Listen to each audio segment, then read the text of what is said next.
Hello again, it's me, Lancer737, reading through the Princess Luna novel, Princess Luna and the Festival of the Winter Moon. It's a cold read, so again, I might screw up a couple things, and at random, I might use accents that I shouldn't, and maybe at random, aliens might show up, and maybe at random I might win $1 million, but you'll hear it in the recording. Anyway, I hope you're having a good winter break, and Christmas season, or whatever else you do. But whatever it is, I hope it's good. Anyway, Chapter 5, News from Canterlot, with Huey Lewis in the news, because it's hip to be square. The ride back to Ponyville, it felt like an eternity to Scootaloo. Sweetie Belle and Apple Bloom, they were bursting at the seams with excitement since receiving Princess Celestia's blessing. There was going to be a festival of the Winter Moon to celebrate Princess Luna, and they were going to help plan it. As if Twilight Sparkle and her friends agreed to take charge of the event, it was Princess Celestia's one condition. Once they had arrived back in town, Phillies didn't waste any time, but trotted straight to the Castle of Friendship to deliver the good news. They pushed through the heavy castle doors, trotted through the cavernous halls, and found the throne room. Sure enough, the one dragon and 6 ponies. Wait, no Starlight, no Trixie? Okay, this story's lame, I'm not reading anymore. Just kidding. They were hoping to see were all seated in a circle. Spike, Pinkie Pie, Twilight Sparkle, Rarity, Rainbow Dash, Applejack, and Fluttershy. Each was perched upon their respective thrones, identifiable by the image of their cutie mark. But the ponies didn't notice something intense was occurring. Rarity and Applejack spoke in hushed, serious whispers as they consulted the large map of Equestria laid out in the middle of the chamber. Pinkie Pie furrowed her brow and bit her lip. Fluttershy was on the edge of her seat. "Whoa," whispered Scootaloo. "Are we about to witness some pony getting called on a map mission?" "Amen," Sweetie Belle cleared her throat. "Girls," Rarity blushed. "What are you doing here?" "Yeah," Applejack added, standing up. "And where's Big Mac?" "He's supposed to be watching you in Canterlot." "We're back already, and we have big news." Apple Bloom did an excited little jump. She noticed Twilight and Fluttershy scrambling to gather some little colored pieces scattered or shaped like cupcakes. They were putting them excuse me. They were putting them in a box. "Hey, what's going on here?" Nothing," Applejack scrambled. "I mean, something, but it's nothing." Pinkie Pie bounced over. "Nothing? It's only the best game ever, Applejack!" "Oh, great. Is it Monopoly?" They should have just left it Monopoly. "Guess, Sweetie Belle. Or, Settlers of Canterlot," said Scootaloo. "No, sillies. We are playing Whisk." Pinkie Pie squealed with delight. I'm guessing that's Risk. "It's the game of equestrian domination." Yeah, that's what it was. It's the game of equestrian domination, where you build bakeries. Okay, it's not quite the same. "And try to bake more baked goods than other villages can bake until finally you're all the biggest, best baker in Equestria." Pinkie Pie grinned and held up a hoofful of plastic cupcakes. "I was winning." "That's only because your party cannon artillery took out my cupcake infantry," Rainbow Dash insisted with a shrug. "Lucky roll." Unlike me when I play games, where even though I get the top roll, my GM will be like, "Oh, that ruins the story, so I'm gonna have to count it as not hitting, and I'll get you killed." because even though you could have destroyed the evil orc, I'm going to have it so that you miss and you hit your ally, and your ally will take offense to it, even though he knows too that you didn't purposely aim for him. And then he'll get you killed. You'll get set on fire by orcs, and then they'll grab you and beat you up, and then throw you into a dungeon. And yet, even though you rolled 2 perfect 20s, which is nearly inconceivable, you... Never mind, that's a rant for another story.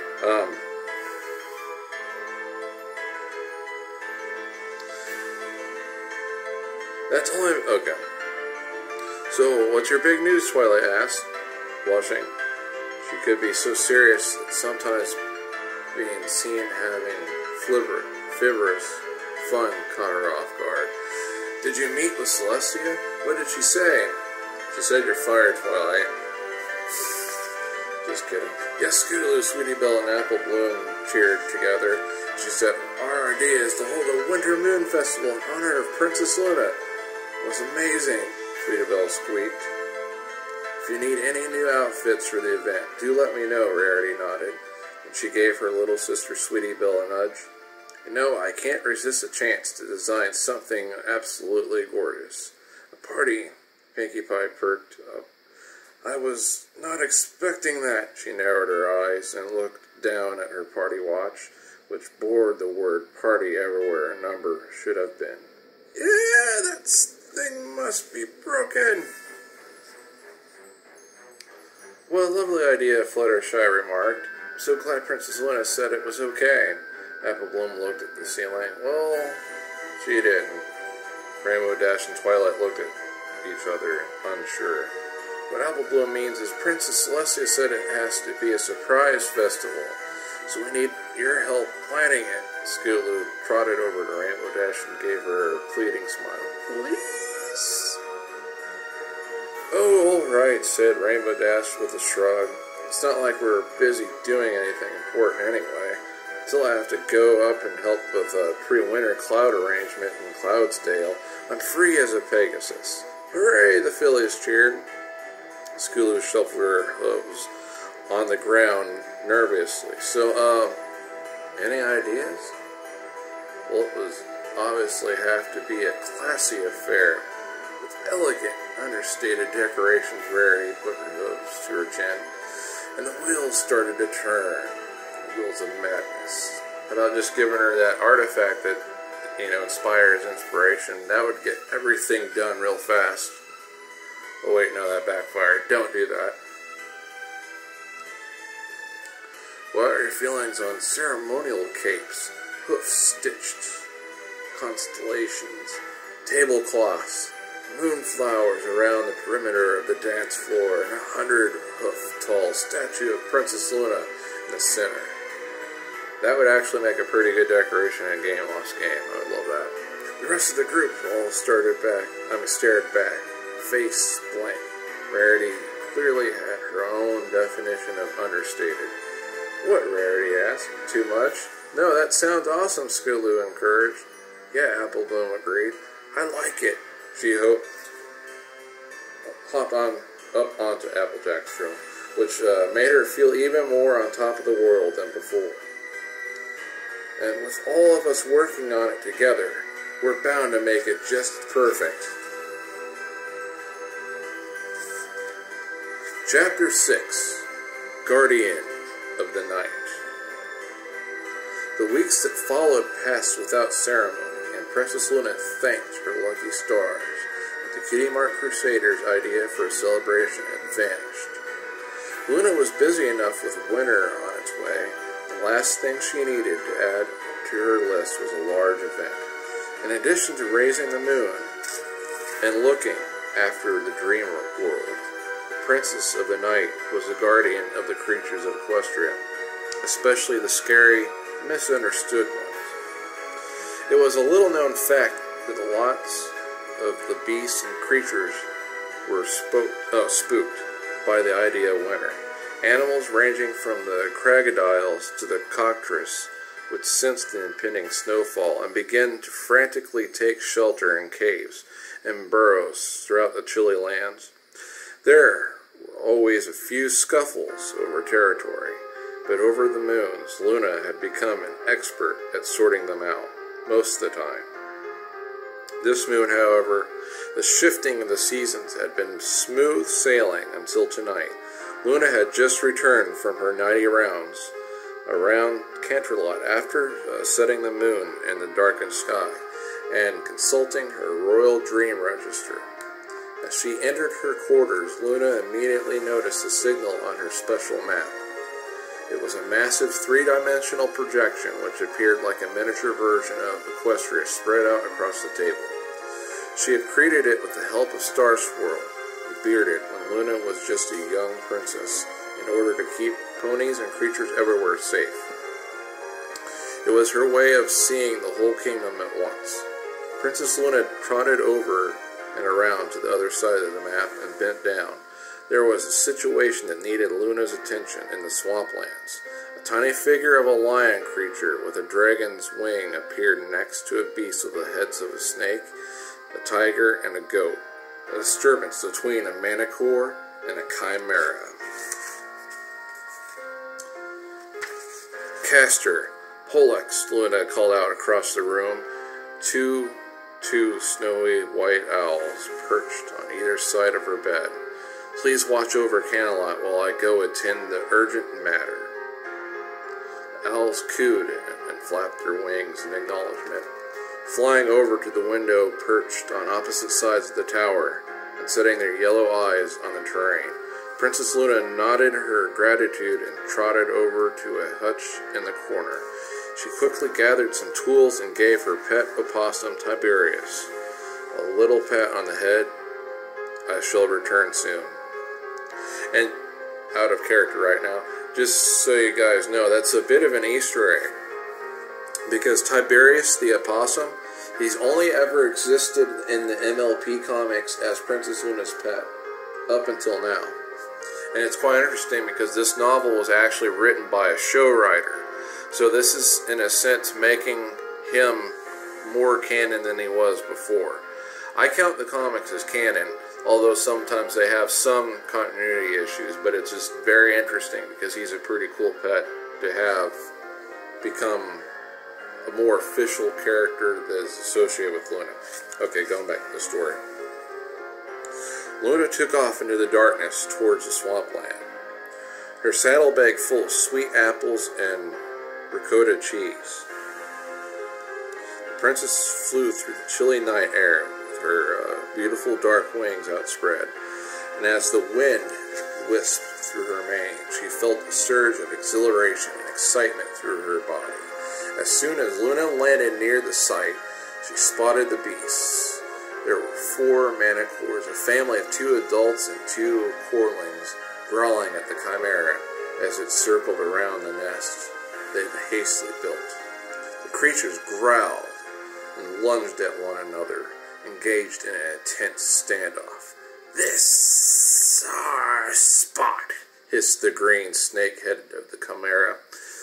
"Get lost, or else." "Grr," growled the largest manicore, presumably the father of the clan. As he stood up on his hind paws, he spread his fiery red dragon wings wide and let out the loudest roar Princess Luna had ever heard. Meow! It echoed through the Everfree forest and beyond. Hopefully it hadn't woken up the entire village of Ponyville. It is we, Princess Luna of Equestria, guardian of the night and protector of creatures such as thyself," Luna bellowed at the group. "We command ye to stand down." She shot a blast of incandescent white magic from her horn. The light illuminated the entire swamp and enveloped the beasts. As soon as the magic touched them, all the creatures instantly calmed. They sat down in a haze, blinked their eyes, and then turned their heads to face Luna. "Good." The princess straightened herself and trotted over. "Now, what seems to be the problem, dear citizens?" After an hour of negotiations, over which beast got to reside where for the winter season, Princess Luna was finally able to resolve the issue with a civilized discussion over a shared feast of sweet apples and ricotta cheese. Actually, it was mainly apples because the goat head of the Chimera ate the majority of the cheese in one bite. But nonetheless, Luna's ability to speak and understand Manticore, plus her ability to reason with the two parties, had led them to an agreement. In the back of her mind, Luna even dared to hope that maybe the creatures would become friends by the end of winter. "Friendship," Luna accidentally said out loud, startling herself. "Oh, that reminds me. I must away. I need to make sure every pony in Ponyville is safe in bed and dreaming soundly." The princess lowered her front hooves in a deep bow, showing her respect for the Chimera and the family of Manticores. They bowed back. Then Luna was off, disappearing into the sparkling night. Chapter 7. Ponyville's Big Secret. It's about the cupcakes. Spoiler alert. A shiver shot down Princess Luna's spine as she landed in Ponyville Town Square. As she exhaled, her breath escaped like a tiny cloud. Cloudsdale Weather Factory must have been traveling closer, ready to release the first snowfall of the season on this region. It was particular.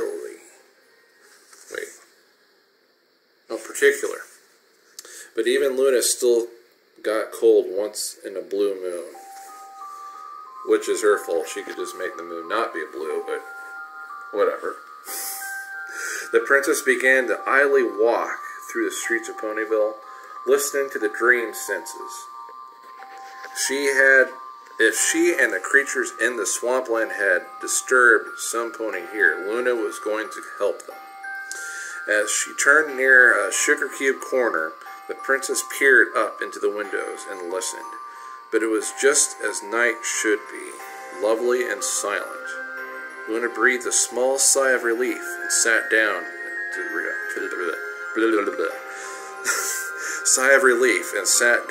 rest. Maybe it was time to return to her quarters back at Canterlot Castle. But then something bright caught her eye. Luna edged closer, alert, but it turned out to be just a pile of party decorations in Pinkie Pie's back garden, glistening in the moonlight. That was nothing out of the ordinary, reasoned Luna. That pink pony spent most of her waking hours entertaining others, throwing parties, baking sweets, and making ponies laugh. Princess Twilight had informed Luna that Pinkie Pie had once thrown 8 birthday parties, 2 cutie... I have no idea... some kind of special formal event, and a full shower in a single day.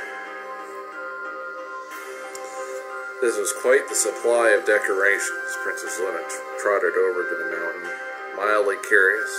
They were all in the tones of shiny silver, purple, and dark blue. Her colors. She lifted up a string of hoof-made flags, bunting for a closer look. The flags were in the shape of shimmering crescent moons. Sitting next to them was a giant bag of inflated balloons. I'm sorry I can't talk well for some reason. Luna pulled out one, took a deep breath and blew into it. Once inflated, it was the color of midnight and colored in pretty snowflakes and stars.